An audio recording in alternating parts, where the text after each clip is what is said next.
Welcome to Speak Truth in Love with Clint Day from St. Simon's Island, Georgia, on WCGA 1100 AM, where we do speak the truth in love based on Ephesians 4:15. In today's woke PC culture, there are many forces that want to stop free speech, especially for people of faith. Good men and women must be willing to stand up for their faith and be salt and light to preserve our freedom. True freedom comes from faith in Jesus Christ. In John 8:32, God's word says, "The truth will set you free." Amen. Today, I'd like to welcome you, friends, and I'd like to welcome a good new friend, John Sullivan. Nice to meet you. Nice to be here. John, it's great to have you here today. And where are you from, sir? I am living in Fernandina Beach, Florida, but I'm from North Carolina, way of Kings Bay, Georgia with the Navy, then back to North Carolina, then back to Florida. Fantastic. Well, thank you for serving and defending our freedom. Thank It means you. a lot to us that y'all do that. And what is it, 1% of Americans serve time in the military, something like that? I don't know the answer to that. It's really a blessing that we have people that are willing to do that. Well, tell us what you do. What's your career nowadays? So I am a insurance agent in the state of Florida, but I also do life insurance, health insurance in multiple states. And Medicare season was just wrapping up, and it was a good year, but it was a very disruptive year. And so I really help people with their health care at this time. That's very good. Now, tell me about that. Why did you kind of gravitate toward Medicare? Well, somebody had mentioned it to my my brother-in-law who brought us into the agency, and said there's an opportunity. And I took the opportunity not just for the sales, but because it helps people. It gives people. I have a way of educating and helping them understand. Sometimes you become their agent, sometimes you don't. But it's the education process that I like. Very good. Somebody wanted to call you. How would they reach you? They can call our office number at 904-261-3606. Give it again, please. 904-261-3606. That's Fernandina Beach number. Absolutely. How about if they wanted to email you? It is john@ameliainsurance.com. Very good. I wanted to get that out there so anyone that has needs, we can reach out to you. Now, when you think about Medicare, help us understand the process that someone goes through. What age they get on it and that type of thing. What do they have to do to get on it? So normally, you're turning 65, you go on Medicare. Once you hit 65, there's no private insurance to cover you, so the government covers you with Medicare. You can get Medicare under 65 with a disability. Some people may work past 65, keep their employer insurance, then they take Medicare at a later date. That's called a Part B delay. You're delaying your Part B. And I'll explain a little bit more about that if you wish. Yeah, go ahead. So Medicare has two parts to it, a Part A, which is a hospital portion, and a Part B, which is a medical portion. And the hospital portion normally does not cost you a premium because you work so many quarters into the system, where the Part B has a premium, and it's based off of your household income. That's how that works. Very good. Now, again, what do they cover? What does Part A? Part A is your hospital. So whenever you walk into the hospital with just original Medicare, you can walk into the hospital, you have a deductible, and then you have a per day price after so many days in the hospital. And Part B is you have a deductible of $250 this year, and then after that, the government picks up 80%, but you're on the hook for 20%. And 20% can be quite dangerous if you're not protected. Okay, so help us understand that. I got a $100,000 bill, right? And the government's covered 80% of it in the normal Medicare. Is that correct? That's correct. And I've got to pay the other 20. You would if you did round numbers, had a $100,000 bill, the government would pick up 80%, then you would be on the hook for 20%. And Part B helps pay for that? Part B will pay the 80%, but then you're stuck with that 20% that you have to pay. Okay.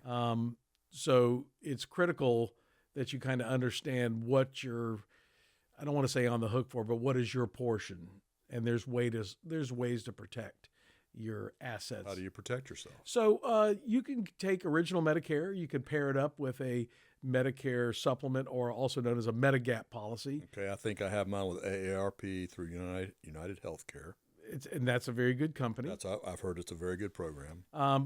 And all the companies cover the same coverage from company to company. So don't think because one company is a name that you like them, understand that everything has to be covered. Government sets the rules on what has to be covered. Then you have to have a drug plan because the government doesn't cover prescriptions. Then the other option is what they call Medicare replacement, which is Medicare Advantage plans. And Medicare Advantage plans are a private insurance that have to be equal to, if not better than Medicare. And that's how that works. And you say to yourself, well, how can something be equal to, if not better than Medicare? The Advantage plans have to cover Part A, your hospital, Part B, your doctors, and Part D, which is your drugs, and that's why they call it Part C, Medicare Advantage. Very confusing. But also remember, one size does not fit all. That's why the education process comes in. You want to make sure you get in front of an agent to explain your options and to let you know when your enrollment periods start, what options you can use to your advantage. Is very, very important. Right. Do you happen to know how much the average person pays into Medicare over their lifetime of a career? I do not know that answer, but I will tell you that if you were to want to go on Medicare and you don't have enough credits or you're wanting to buy into it, it could be anywhere from $900 to $1,000 roughly that you would have to pay monthly. Okay. So again, let's just make the assumption I paid $2 million into it. It's grown to $2 million over a career. Let's just throw that number out for the sake of argument here. How fast could I eat up that $2 million? Well, once again, that's hard for me to say, and it's not really that $2 million that you're eating up because all of your money went to a pot of money, and everybody pays for everyone when you're on Medicare. Okay, so that a little further. Well, so the more you make, the more you pay into Medicare. Correct. The younger are paying our Social Security. Everybody pays into Medicare, so it's kind of an ever-growing pot of money. As long as there are enough young people to pay for the old people that are retiring. That's true. That's true. Yes. Well, it's a mathematical fact. I know that the politicians are always talking about it, right? So, yeah. That's true. Yeah. And there's ways that you'll hear dust-ups that Medicare or Social Security is going to disappear. I will tend to believe that won't happen for the fact that that's a lot of people that would be out. I think you would see a lot of other problems. When that happens, there's really some problems going on. Yeah. Are you hearing any rumors of major cutbacks? I mean, they've been accusing the new administration coming in of some of that, but they've been assuring everyone that that's not going to happen. I would tell you that every political year you hear different stuff, and I'd like to stay apolitical if possible. Yes. I would say that a lot of words can be used to sway a voter group. I would tell you that money does get tight when the economy gets tight. Yes. Look at it that way. When the economy's doing better, there's more money for Medicare. But original Medicare really doesn't get affected by the economy. It's the Medicare Advantage plans that get affected by the economy. And that is because when you're on a Medicare Advantage plan, it's Medicare replacement, the government basically pays your private insurance to take you off their rolls. And when money gets tight, they squeeze the Medicare money. So the Advantage plans may have to restructure cost, or they may not be able to give you dental or vision or a gym membership. There's certain things that they give you that at no cost that Medicare doesn't give you. Right. So those things can sometimes go away to keep your medical costs lower. Do you think we're going to be able to keep our insurance, health insurance, pretty much privately? Most people having private type of insurance, even if they're a government employee or a teacher or whatever.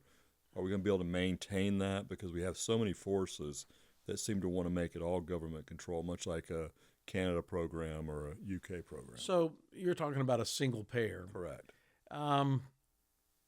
Once again, that's a political thing. If, quote Glenn Beck, okay, One party's running towards socialism, one party's walking. Right. I would tell you that as long as there's a way to keep as long as there's a way to conservatives can make money and you keep the free market going, I think you're going to see healthcare kind of ebb and flow with it.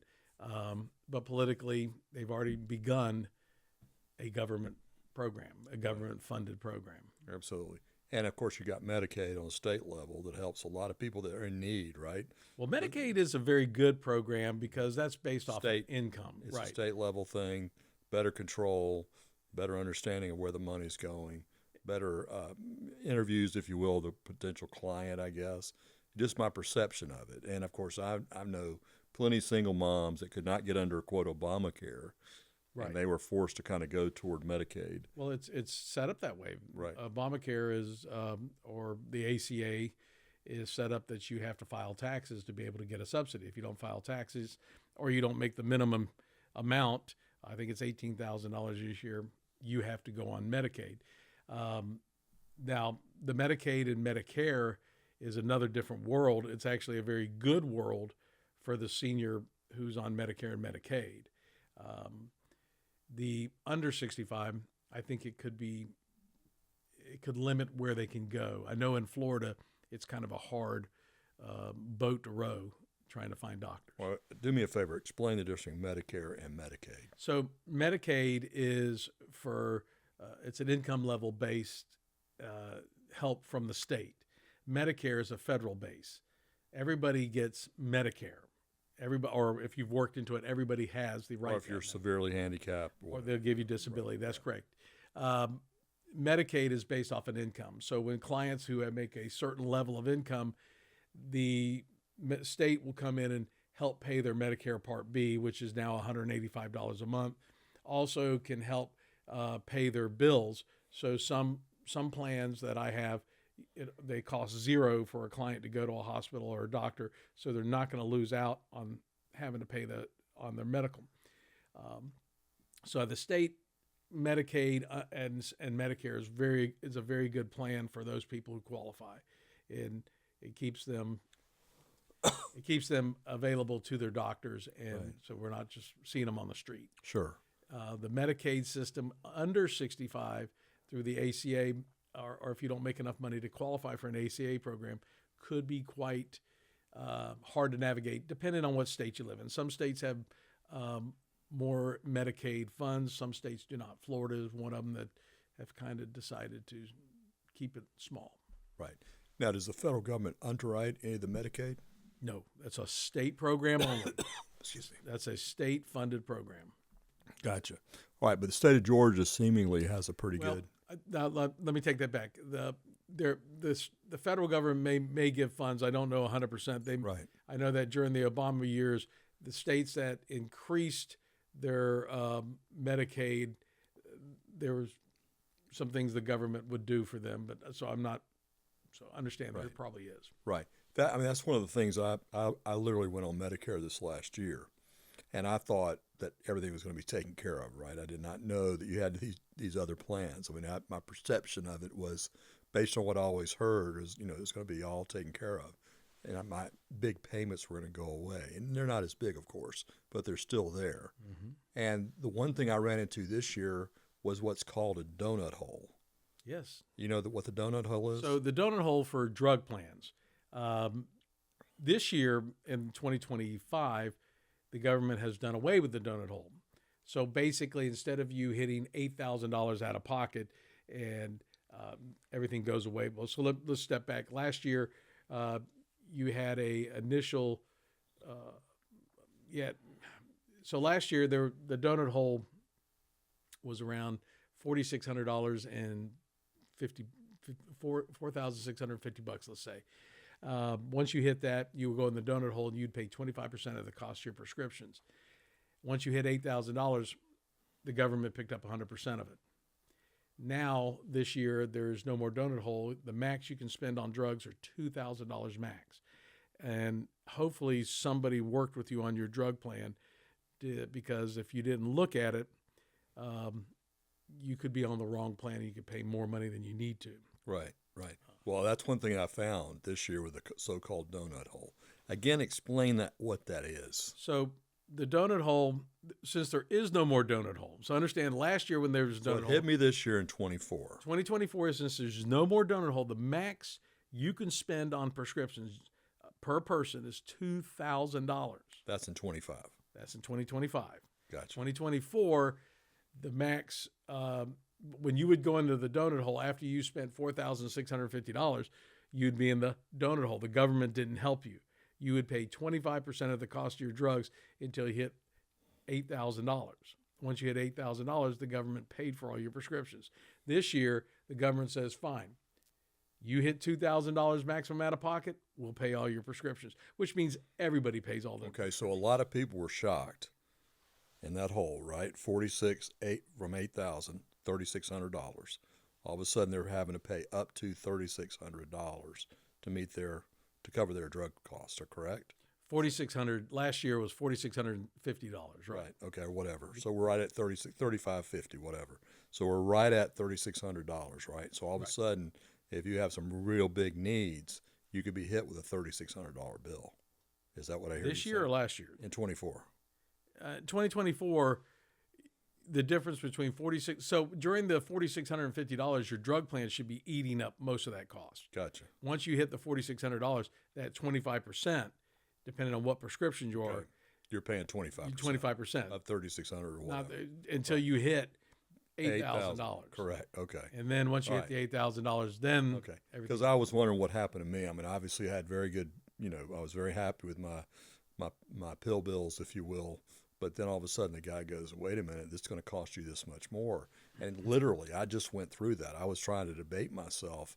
Do I just want to go without the meds for 8 or 10 days, with blood thinners and things I need for my heart? So obviously I'm not going to do that, right?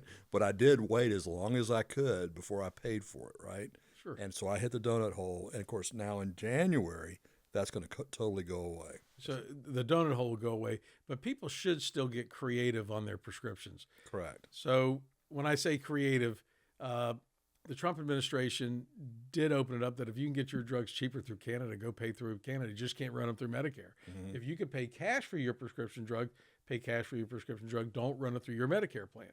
So there are a number of people that will get, Eliquis, I'll say it, which will be a generic in 2026, out of Canada because it's a third of the price that we pay in the American. Okay. So once again, part of me says, okay, I'm into making money. I'm a capitalist, but somewhere along the lines, there should be an equal, especially there's got to be ways that drugs can be more affordable to the everyday senior. Why? I mean, I understand profit motive. We all want to make as much money as we can, and I understand that process. But why is there such disparity between, like you just mentioned, Canadian? I think that they regulate their prescription drugs up there. The government steps in, and I'm not all about big government. I would rather see some common sense and not so much greediness. But then again, I believe that sometimes Americans can be self-entitled too. They think everything should be free or should be a lower cost. Why is it so expensive? There's a cost to everything. Absolutely. And we should pay the cost, but sometimes life-saving drugs need to be, if somebody has to be on a life-saving drugs, there's ways to get it without breaking the bank. Right. I'd rather not see somebody die. I'd rather see them get that prescription somehow, some way. Absolutely. And obviously, we've had a recent death of a CEO because of some crazy person that said, I was denied coverage or whatever. Of course, we don't want to ever see that type of craziness, but that does happen. And of course, we've all been in the process of being denied and having to follow up and understand the need to answer all the specific questions. And that's one thing that's been kind of a challenge even for me with, because in my business, I just pretty much said, hey, Miss Secretary, would you please take care of this and help me get this taken care of with our private insurance company? And now you've got to become pretty much an expert with Medicare in order to get a lot of the coverage you want and make sure that they're going to come through with what you need and even get you the type of hospital you really want to be in. So I'm glad you brought that up. So first of all, nobody should die. Nobody should be murdered. Correct. Absolutely not. And whether the CEO is an evil person, he'll get his in the end, but nobody should kill anyone. Amen. Amen. I think we all meet our fate when it's time. Now, and I'm only going to speak about Medicare. Medicare has ways of helping you, or you have a grievance process. If you wanted a procedure and they said no, there's a good agent will help you through that. Will help you understand it. Also, we'll explain the grievance process. You can put a grievance in, and you have to do it in a timed manner, and you should get a response back. So Medicare, if you're trying to get something and you're denied, there's ways to go about it to get that approved. Now, just because you want an MRI doesn't mean you're going to get an MRI. Right. There's certain steps. But if you are going to have a procedure done and the government said, or the plan, or the government plan, or a Medicare Advantage plan said no, don't take that no. There's ways to go about fighting that. Right. And that's what we need to do. Right. And you need the medical professional doing everything they can to help advocate for you too. The doctor or the nurse, whoever they have in that position, correct? And the medical professionals sometimes maybe they didn't put enough information. They may even tell you, look, you need to get this done. There's ways that with their help and the grievance help or a re-request, you can get that stuff taken care of. Yeah. I've had a real challenge with a leg wound for years that I got after Hurricane Irma. I got an infection, and it kind of settled and injured part of my leg where I had ligament surgery and a broken ankle, that type of thing. And it's settled down there. It's been really frustrating because it gets better, gets small, then it gets big again, gets small. Through infections, it just has problems. And I just found recently, in the last few months, topical antibiotics that you kind of mix and with water basically and apply to the wound. It's made 100% difference. And I'm sitting here going, why did my doctor not think about that before? Because I've had other people say, well, I've been doing topical antibiotics for years on my wound or whatever, and it really helped. Or they've come and go in different ways. But in my situation, it's been a game changer. And the other thing that I have is like an artificial skin graft. They grow it in a petri dish somehow. I don't know exactly how, and then they apply it to the wound. Well, they're putting an application about the size of a stamp, and it's working. It's really making a big difference. And I keep coming back to my doctor. Well, why don't we get this graft for the whole wound? Put it over the whole thing. And there's some bureaucratic stuff he's got to get through to be able to get that done. And it's not going to be able to be done this year. It's going to have to wait till next year. Apparently, there's been some rule changes that are going to make it possible for me to do it. And in the meantime, I'm going, well, if you'd go ahead and get it on there, we can get off get off this bill for Medicare sooner. And the logic sometimes you just don't understand, but that's the way the system is. That's very frustrating to hear. So when seniors talk, that's a good thing. It's also going to be a bad thing too. Excuse me.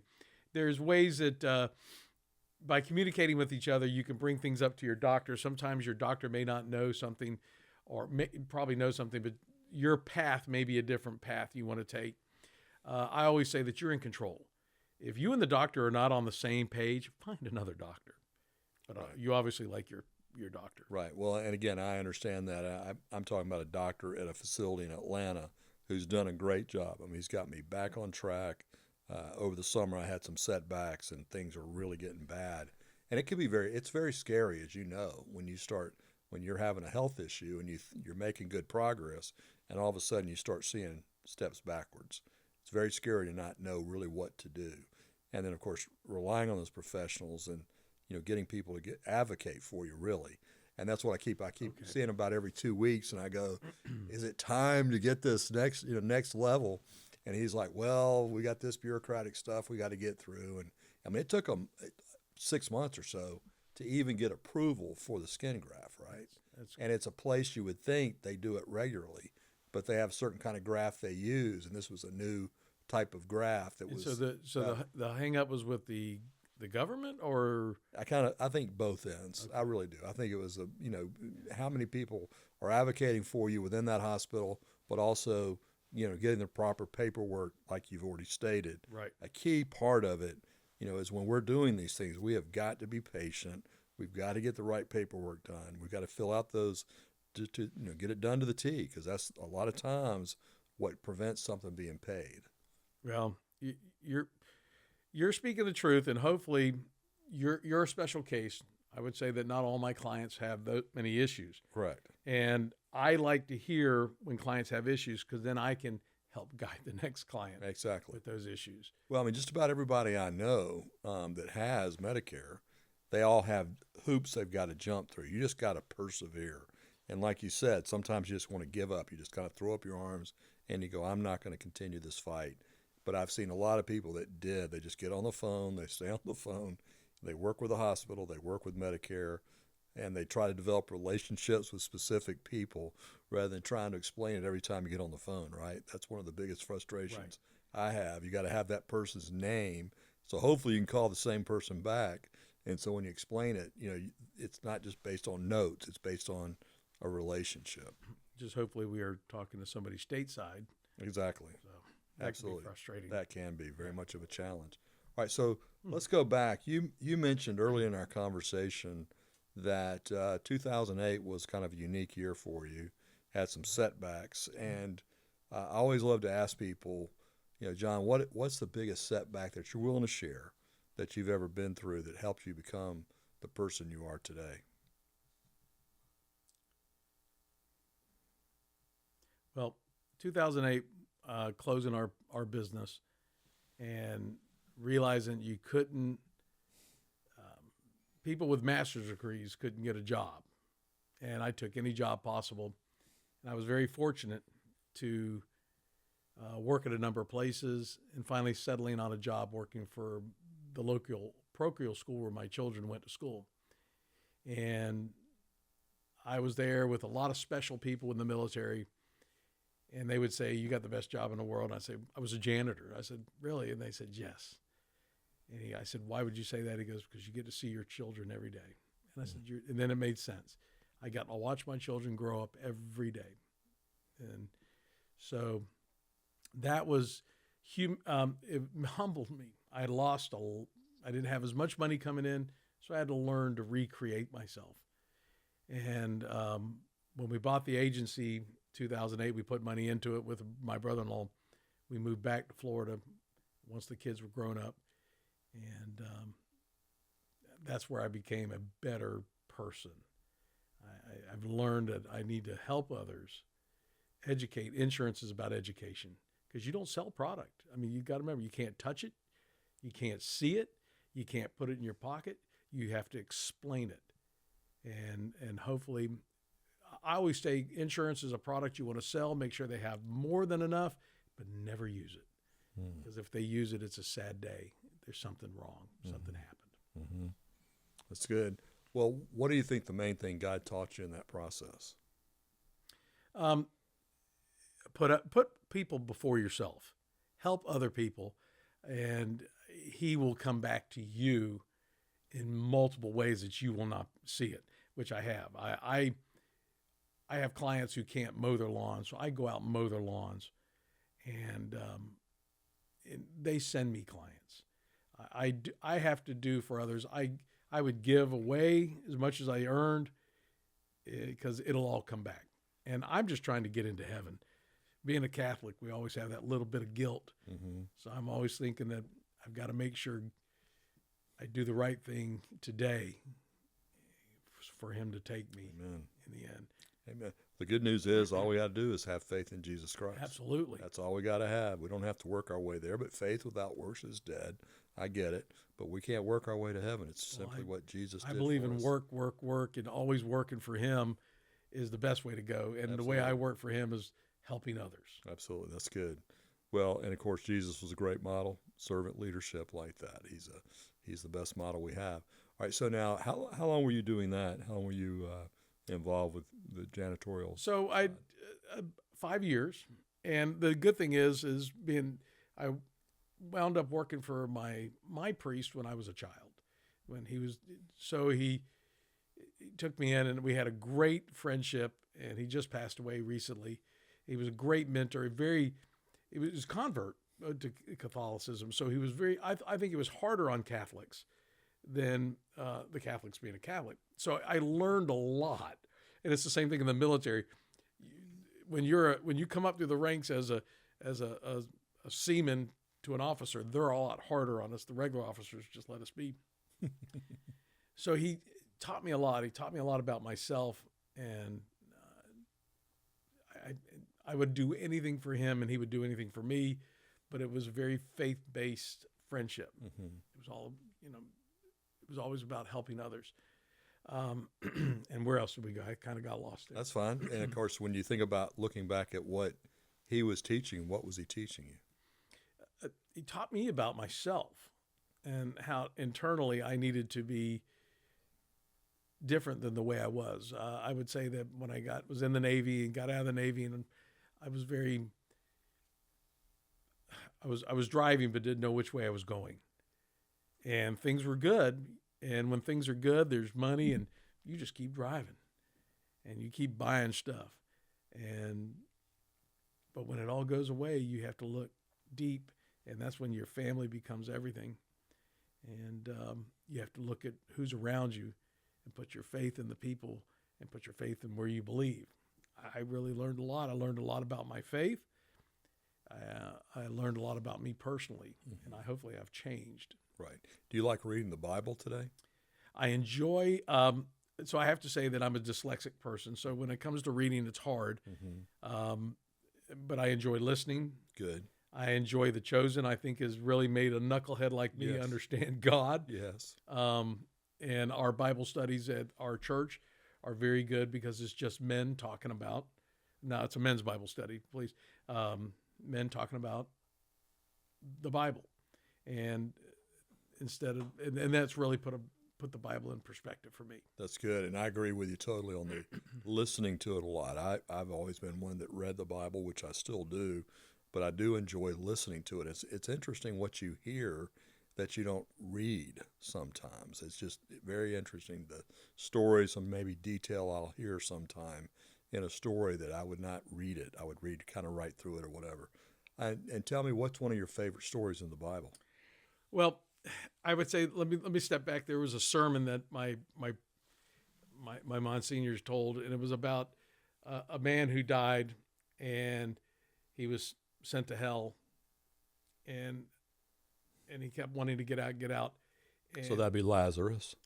And like I said, this what was stuck with me. He said that God or somebody dipped his finger down, and the problem was the guy couldn't get on because he didn't reach back for somebody else. And I'm trying to remember how it went, but it just stuck with me that day about if I want to get out of where my bad place is, I have to help somebody forward. Right.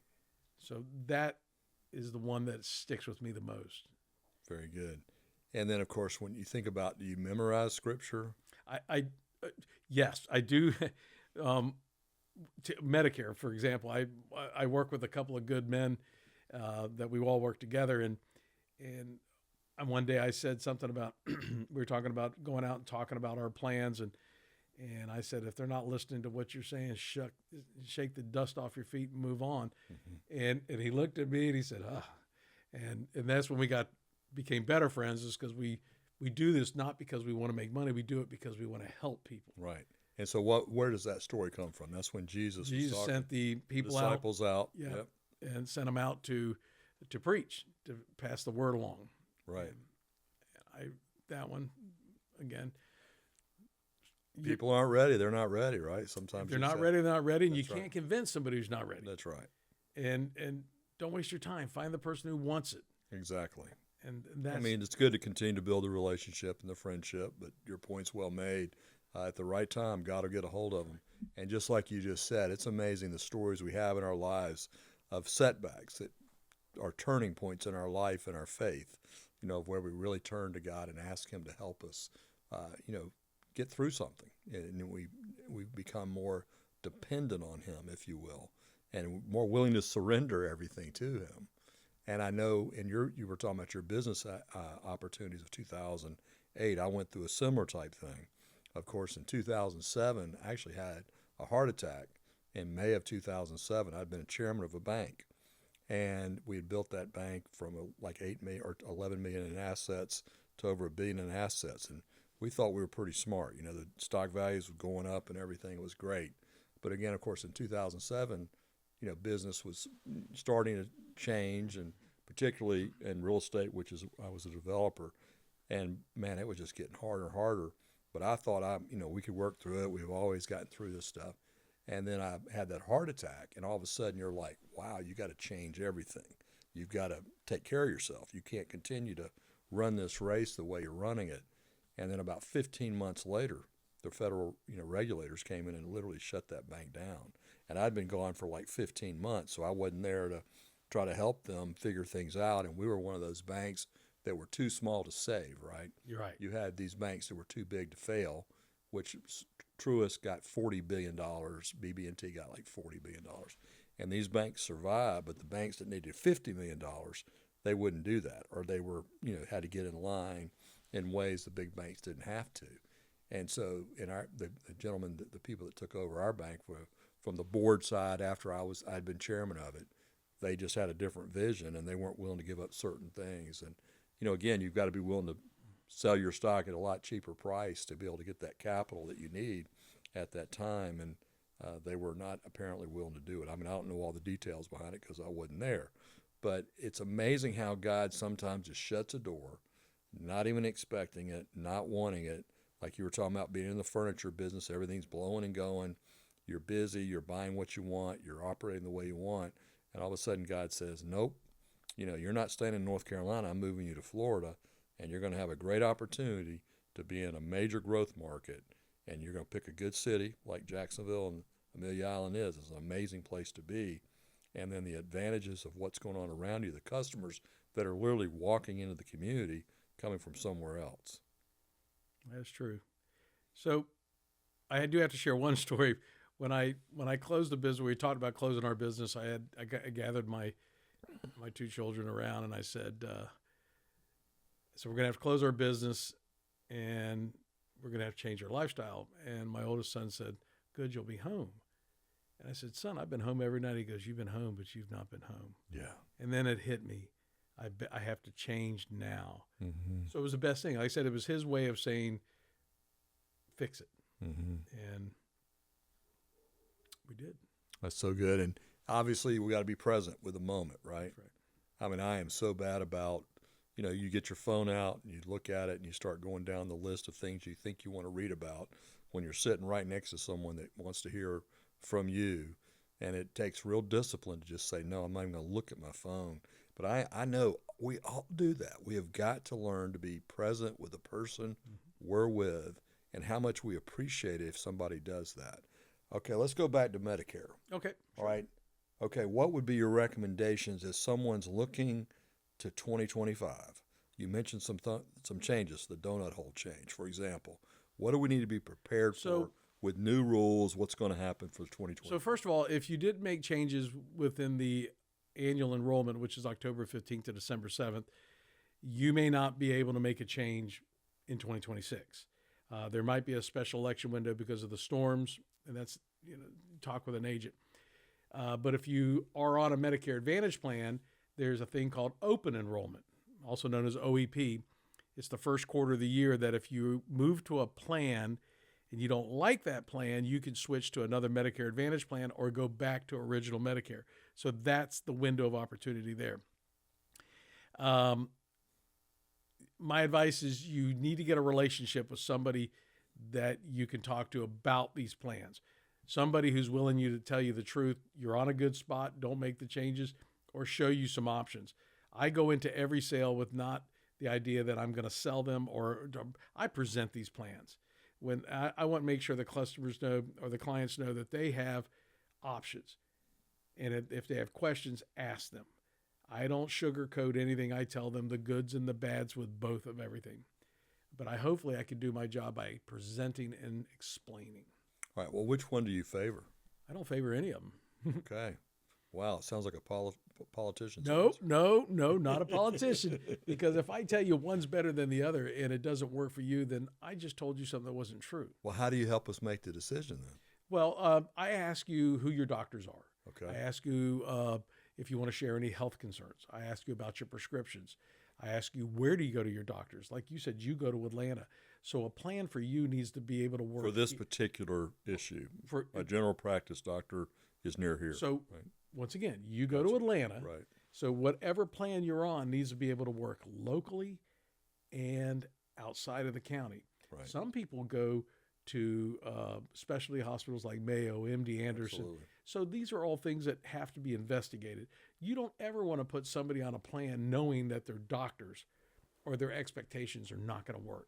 That's why the plans get a bad reputation. All right. How long would it take to explain the different plans?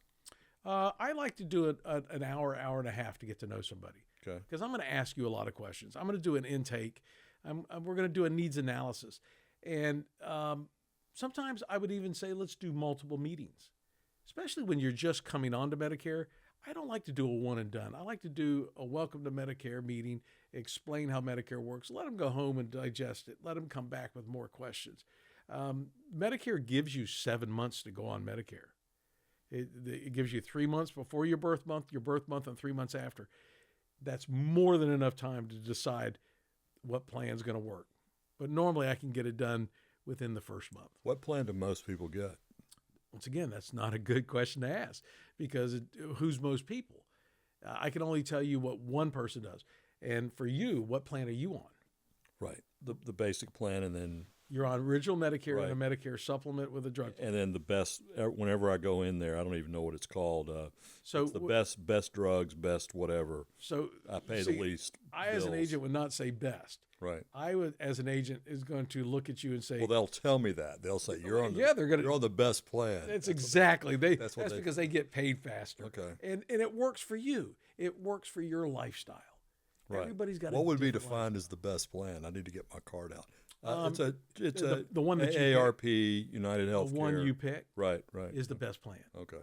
So because you're I on just want one, to be sure. you know. just because you're on one plan doesn't mean that your neighbor is on something different is not a good plan for them. Because a lot of times people. Well, give me some basic understanding of the different plans again. Let's go. So through it. original Medicare, remember, with original Medicare, Medicare is primary. Right. With a supplement, that'll pick up the 20% Medicare does not cover. Okay. Okay. And that payment's going to be about $150 a month. Depending on what Mostly. state you're in. In Georgia, it's actually a lot cheaper than Florida. I actually bought property to move back to Georgia because I like the Medicare costs in Georgia. So in Georgia, your Medicare costs on a supplements could be about anywhere from $50 to $100 cheaper than Florida. Okay. But I'm going to tell you right now, costs are rising everywhere. So depending on what your age and the plan, we would go through the different plans, and you would pick the one that fits your lifestyle. Same thing with the drug plans. Drug plans, we used to have 28 different drug plans. We're down to maybe 13 or in some cases 11. Wow. So drug plans are going to be very slim. The Advantage plans are a little bit different. The Advantage plans are a different breed of medical because it's private insurance that has to be equal to, if not better than Medicare. So you need to, when you're sitting with a client, we need to explain how the Advantage plan. Right now, I thought I've heard the Advantage plan. Most people have told me don't do it Well, that's because again, the getting them to cover certain things they can be more of a challenge than Medicare. So once again, if you're going on to Medicare and you're having issues, we need to discuss those issues. And the Advantage plans do cover. First of all, if it's a Medicare covered procedure, the Advantage plans do cover. They do cover that. So I want to dispel that. I think there's some things the Advantage plans may not do as well as original Medicare because of how Medicare pays and what the limitations are. And there are some things that Medicare will not do that the Advantage plans will do. So I'm not going to criticize Advantage plans saying they're inferior. It's a choice. First of all, if you were told that you had to pick one plan, would you feel like that's fair to you? That's anti-American. That's I correct. want choice. So Yeah, you want I want the choices. choices. So if everybody had to pick your plan, what would you do for the person? I guess I'd move to Canada. Well, no, then you would be in a total different world. So in Canada, you get your medical for free, but your taxes would triple. Exactly. That's what I'm talking about. you're going to pay for it. Just like you said right. earlier, you're going to pay for this, and you're going to pay for the person that still smokes cigarettes every day or whatever. You're going to be a part of that. This is true. Everybody pays for everybody. But Though, I'm talking about especially in a country like UK or even Canada. that's true. But even that's another story. Even in America, we pay for everyone too. So it's good to have the knowledge. I will not tell you one is better than the other. You've got to look at it and you've got to pay attention to it, because I promise you that if you've never taken the time to do an evaluation, you may not have a good understanding about how Medicare Advantage plans work. Now, I hear a lot of young people that would pretty much yawn with what we've just been talking about. Sure. What would be your thoughts to encourage them to understand why it's important they understand this? Well, I would tell you to find an insurance agent that you like, because young people won't talk to an insurance agent. There's a certain group of people that will come in your office. I think when you're younger and you go to work for somebody, they hand you insurance. Even my smartest CFOs and CEOs walk into my office and go, I've never understood my insurance. I just pick it once a year, have no clue. I think you have to understand how it works. There's basic expectations. Okay, what's some of the basic expectations? So first of all, do you know what coinsurance means? Yes. Okay, you do. Yes. Do you know what a deductible, how a deductible works afterwards? Yes. So you're smarter. You have Not really, but so you've been educated somewhere. yes, sir. So I think some people will pick a plan and not realize because their health is good and their company pays for the majority of it. They just say, well, let's just go with that one. And if they walk into my office and say, John, which plan looks the best? I always say, spend the most money on the best plan, or spend the one that has the best HSA health savings account, or go with that. Because the minute you purchase your plan because of price is the minute you will wind up going, it's inferior. Explain what an HSA is. HSA is a health savings account, and it's very good for you and it's good for your employer because they can put money into the plan, and it helps them with their taxes. It helps you put money into that account. You can get a break on your premium. Healthy enough person, you can fund an HSA so many dollars a year. I have a client who has got probably $70,000 in an HSA that he's been funding for many, many years. Now that he's on Medicare, he can use that $70,000 to help pay for stuff like dental, vision, long-term care, drugs, stuff like that. So HSA is a good way. It teaches us how to save. I think we lose in America how to save our dollars. As my father said, the first thing you do is you put 10% away. Right. Hide it.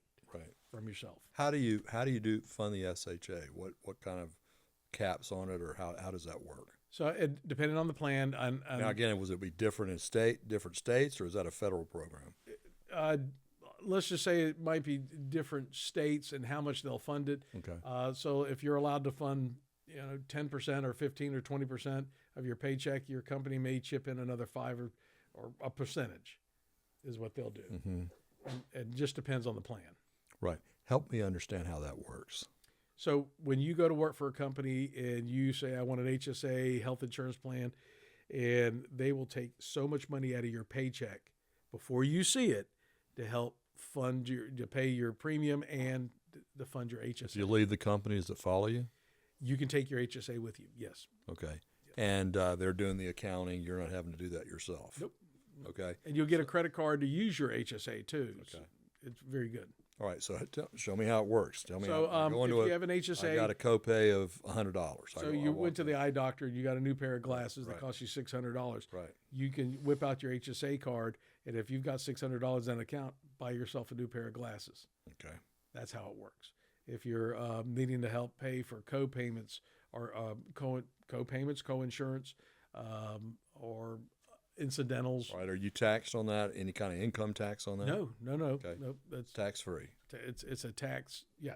It's an incentive to do it tax free. Right. What percentage of people would you say do that? Very limited. Yeah. I think a lot of times people don't understand it, and the way the economy is, saving money is very hard because they want to. They want to be able to buy groceries. Right. Okay. So I know a lot of people that are struggling right now, especially with inflation. Just spending more money on eggs, whatever. Where's their best investment for insurance? Well, their best investment for an insurance is knowing what their needs are. So, if Catastrophic. well, I'm concerned. are you talking about health insurance, car something that's going insurance, to, or insurance in general? let's just say my pain level is $30,000 of what I'm willing to pay cash, right? And let's just say I have a major event. Is my insurance going to be a lot cheaper if I have that, big of a willingness to do a copay, if you will? If we're talking about Medicare, you'll never come out of your pocket. Correct. $30,000. I'm talking about, let's just go back. Normal healthcare insurance have limits too. I'm going to speak. I don't know about the Georgia plans. I'm versed a little bit in Florida. Depending on the maximum out of pocket could be $6,400. Worst case scenario, up to about $9,400. So you won't hit the $30,000. The problem is you may have to pay a big chunk of money up front. So if you don't have, let's say, $10,000 sitting in an account for you and your wife or your family, that can hurt you because now you got to come up with some money. If you had, if you're not on an ACA plan or an Obamacare plan, right. If you're on no insurance, life's hurting you. Right. Okay, let's go back to, we just have a couple minutes. It's been amazing listening what you're sharing with us. It was so informative. We got about 2 minutes, and just give us some basics of a message you really want to share with people that are trying to get on Medicare, and how do they go forward with it?